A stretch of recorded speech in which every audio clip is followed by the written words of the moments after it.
UP में बिजली संकट को लेकर केंद्र और यूपी सरकार के बीच फिर से जुबानी जंग शुरू हो गई है। केंद्रीय ऊर्जा मंत्री पीयूष गोयल ने न्यूज 24 से खास बातचीत में उत्तर प्रदेश सरकार पर आरोप लगाए हैं। यूपी सरकार ने पहले की तरह फिर से बिजली खरीद बंद कर दी है और अब अगर यूपी अंधेरे में डूबता है तो केंद्र सरकार की जिम्मेदारी नहीं होगी। रूठे मानसून और सूखे के हालात में यूपी में बिजली संकट को लेकर केंद्र और यूपी सरकार के बीच फिर से जुबानी जंग शुरू हो गई है। न्यूज 24 के editor in chief Anuradha Prasad से खास बातचीत में मोदी सरकार के ऊर्जा मंत्री पीयूष गोयल ने यूपी की अखिलेश सरकार पर आरोप लगाया है कि बिजली संकट के बीच यूपी सरकार ने केंद्र से बिजली खरीदना बंद कर दिया है। लिहाजा यूपी के लोगों को अगर बिजली नहीं मिलती तो इसमें दोष केंद्र का नहीं है। न्यूज 24 ने सवाल भी उठाया कि अगर केंद्र बिजली आपूर्ति के लिए पैसे के फौरन भुगतान का दबाव बनाएगा तो माली हालत में खस्ता हाल यूपी सरकार के पास और चारा भी क्या बचेगा। जरा आप भी सुनिए इस सवाल का क्या जवाब दिया देश के बिजली मंत्री ने। न्यूज 24 की editor in chief Anuradha Prasad के साथ एक्सक्लूसिव इंटरव्यू में पीयूष गोयल ने भी कहा कि उत्तर प्रदेश में बिजली कटौती के लिए अखिलेश ही जिम्मेदार हैं।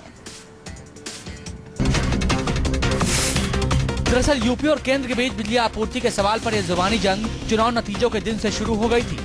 तब मुख्यमंत्री अखिलेश यादव ने यह आरोप लगाकर सनसनी पैदा कर दी थी कि केंद्र यूपी कोटे के लिए मंजूर 6,200 मेगावाट बिजली पूल से महज 4,200 मेगावाट की बिजली आपूर्ति कर रहा है और इसी वजह से यूपी में भारी बिजली कटौती की नौबत आ गई है। हालांकि तब केंद्र की ओर ठीक रहा यूपी सरकार पर यह कहते हुए फोड़ा गया कि यूपी सरकार ने बिजली खरीदनी खुद ही बंद की थी। और आप ये एक्सक्लूसिव इंटरव्यू देख सकते हैं आज रात 9 बजे। आजकल ये कहा जा रहा है कि बीजेपी और एनसीपी मतलब अच्छे रिश्ते कुछ डेवलप कर रहे हैं। अनुराधा जी, आप तो जानती हैं कि भारतीय जनता पार्टी के हर एक नेता हर एक के साथ बहुत अच्छे रिश्ते रखता है। देखिए, राजनीतिक दृष्टि से अगर आप रिश्ते को अलायंस से जोड़ रहे हैं तो मैं बहुत स्पष्ट कर दूं, मैं एकदम स्पष्ट करना चाहूंगा आपके चैनल पे कि राजनीतिक गठबंधन की कोई रिश्ते एनसीपी के साथ हमारे ना हैं ना रहेंगे, उसकी कोई संभावना नहीं। देखिए आमने सामने पीयूष गोयल के साथ आज रात 9 बजे। साईं बाबा पर एक और शर्मनाक बयान के बाद शंकराचार्य स्वरूपानंद सरस्वती का विरोध तेज होता जा रहा है। साईं भक्तों ने शंकराचार्य से माफी मांगने को कहा है। साईं के खिलाफ शंकराचार्य ने धर्मयुद्ध के नाम पर जो हमला कुछ दिनों पहले शुरू किया था वो वक्त के साथ तेज होता जा रहा है। आए दिन शंकराचार्य साईं और उनके भक्तों को लेकर आपत्तिजनक बयान दे रहे हैं। इस बार शंकराचार्य स्वरूपानंद सरस्वती ने अपने गृह नगर शिवनी में साईं के माता पिता को लेकर बेहद शर्मनाक बयान दिया है। तो अहमदनगर में आया, संतान हुई, एक का नाम चांद मियां था और एक लड़की थी। चांद मियां ही बाद में शिरडी का साईं बाबा बना। शंकराचार्य दावा कर रहे हैं कि साईं के पिता अफगानिस्तान से आए थे और साईं का जन्म अहमदनगर जिले में हुआ था, लेकिन जानकारों का कहना है कि साईं के बारे में जो उल्लेख मिलता है उसके मुताबिक उनका जन्म महाराष्ट्र के परभणी जिले में हुआ था। तो भगवान और संत में एक बड़ा फर्क है। वो ये है कि भगवान का तो इतना ही कर्तव्य है कि पापियों का नाश करना, परंतु संत अवतार नहीं, अवतारी पुरुष होते हैं। वो ऐसी आत्मा होते हैं जो पापियों का नाश नहीं करते, उन पर करुणा करते हैं। उनमें करुणा का गुण प्रधान होता है। पहले भी साईं को मुसलमान और लुटेरा बताने वाले शंकराचार्य स्वरूपानंद सरस्वती ने अपने ताजे बयान से फिर से ये साबित करने की कोशिश की है कि साईं मुसलमान थे। शंकराचार्य के इस ताजा बयान के बाद साईं भक्तों का गुस्सा बढ़ गया है और आशंका इस बात की है कि साईं शंकराचार्य विवाद और तूल पकड़ेगा। कल दोपहर पश्चिम बंगाल के बागडोगरा एयरपोर्ट के पास एयर ट्रैफिक कंट्रोल की चूक से एक बड़ा हादसा हो जाता, लेकिन इंडिगो एयरलाइन और एयर इंडिया के पायलटों की सूझबूझ से 250 मुसाफिर बाल-बाल बच गए।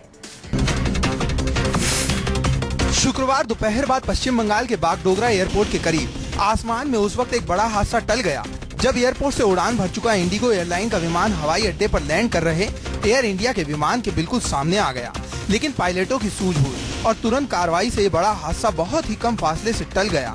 खबरों के मुताबिक एयर इंडिया फ्लाइट नंबर 879 में 120 यात्री सवार थे। इंडिगो एयरलाइन के फ्लाइट नंबर 6E472 में कुल 130 मुसाफिर सवार थे। इंडिगो एयरलाइन के मुताबिक दिल्ली के लिए उड़ान भर चुके उसके विमान को ATC यानी एयर ट्रैफिक कंट्रोल ने 30,000 फीट की ऊंचाई पर जाने का क्लियरेंस और निर्देश दिया था, जबकि उसी वक्त एयर इंडिया का विमान हवाई अड्डे पर लैंड कर रहा था।